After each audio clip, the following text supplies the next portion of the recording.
بسم اللہ الرحمن الرحیم۔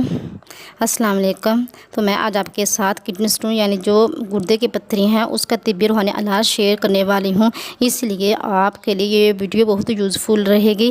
آپ اس ویڈیو کو انت تک دیکھیے گا، لیکن میری آپ سے ریکویسٹ ہے کہ اگر آپ نے ابھی تک میرے چینل کو سبسکرائب نہیں کیا تو پلیز میرے چینل کو سبسکرائب کر لیں اور ساتھ بنے بیل آئیکن کو بھی پریس کر لیں تاکہ ہر آنے والی ویڈیو کا نوٹیفیکیشن آسانی سے آپ کو مل سکے۔ تو آج کا ہمارا ٹاپک ہے کڈنی اسٹون یعنی گردے کی پتھریاں عموماً گردوں میں پیدا ہوتی ہیں، اور جب یہ پیدا ہوتی ہیں تو نہایت چھوٹی چھوٹی ہوتی ہیں۔ ان کا سائز مثانہ میں بڑھتا ہے۔ ریگ بھی اکثر گردوں میں پیدا ہوتی ہیں۔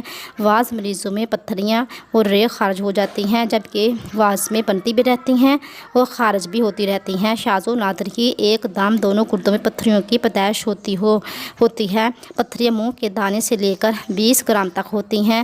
جو پتھریاں زیادہ بڑی ہوتی ہیں وہ مثانہ میں نمو پاتی ہیں، اور اگر پیشاب میں باریک باریک ذرات خارج ہوں تو انہیں ریگ گردہ کہتے ہیں۔ بناوٹ کے لحاظ سے اس کی 3 اقسام ہوتی ہیں۔ فاسفیٹ آف کیلشیم، یہ پتھری انڈے کی طرح گول، زرد رنگ اور نہایت ملائم ہوتی ہے۔ یہ مثانہ میں جمع ہوتی رہتی ہے۔ ایکزالیٹ آف لائم، یہ پتھری کانٹے دار خردری شکل کی اور وزن میں بھاری ہوتی ہے۔ رنگ میں سیاہ ہوتی ہے۔ اسے طبی زبان میں سنگ پوتی بھی کہتے ہیں۔ یہ ہمیشہ سرجری کے ذریعے ہی نکلتی ہے۔ یورک ایسڈ اسٹون، یہ اکثر گردوں میں بنتی ہے، کبھی زیادہ مادوں کے مرکب ہونے سے بھی بنتی ہے، اور اس کا رنگ بارون ہوتا ہے۔ سائز دانہ خشخاش سے لے کر نارنگی تک ہوتا ہے۔ اسے ادویات سے تحلیل کر دیا جاتا ہے، لیکن بعض پتھریاں ادویات وغیرہ سے نہیں خارج ہوتی اور اس کے لیے آپریشن ہی کرانا پڑتا ہے۔ تو اس کا پہلے آپ جو روحانی علاج ہے وہ سماعت فرما لیں کہ اگر کسی کو اسٹون پرابلم یعنی گردے میں پتھری کی پرابلم ہو تو اس نے کرنا یہ ہے، جو درود پاک ہے، یہ درود پاک آپ نے صرف ایک بار لکھنا ہے۔ لکھ کر یہ آپ نے چاٹ لینا ہے، زبان سے چاٹ لینا ہے، یا پھر پانی میں حل کر کے یہ پانی پی لینا ہے، اور آپ نے اس وقت تک یہ عمل کرنا ہے جب تک کہ آپ کو شفا نہیں مل جاتی۔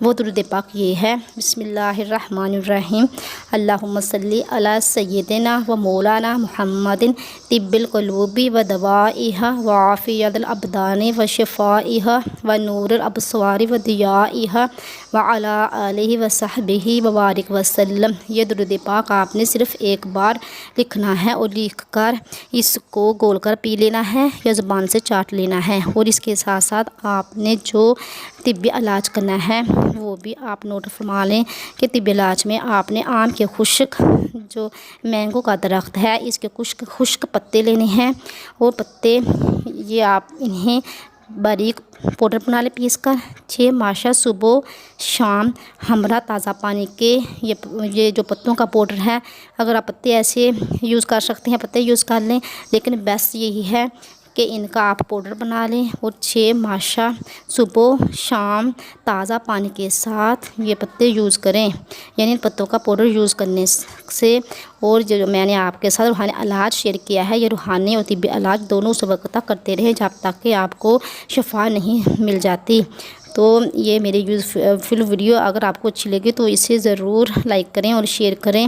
تو ملتے ہیں نیکسٹ ویڈیو میں، اپنا زیادہ سے زیادہ خیال رکھیے۔ اوکے، ٹیک کیئر، خدا حافظ۔